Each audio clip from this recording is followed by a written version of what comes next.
সুস্থ হয়ে দুর্গাকে জড়িয়ে ধরল জগদ্ধাত্রী। হ্যাঁ বন্ধুরা, বিস্তারিত সম্পূর্ণ জানতে হলে ভিডিওটি না টেনে দেখতে থাকুন শেষ পর্যন্ত। দুর্গা একের পর এক চেষ্টা করছে তার মাকে সুস্থ করে তোলার জন্য। কোর্টে নিয়ে গিয়ে স্বীকারোক্তি দেওয়ার জন্য একের পর এক চেষ্টা করছে দুর্গা।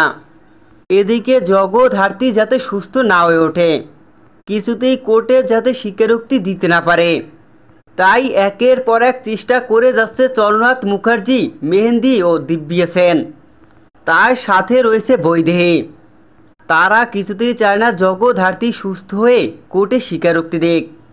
এর জন্যই দেখা যায় জগদ্ধাত্রীর সুস্থ হওয়া ও কোর্টে যাওয়া আটকাতে একের পর এক গুন্ডা দিয়ে জগদ্ধাত্রীর উপরে হামলা করে।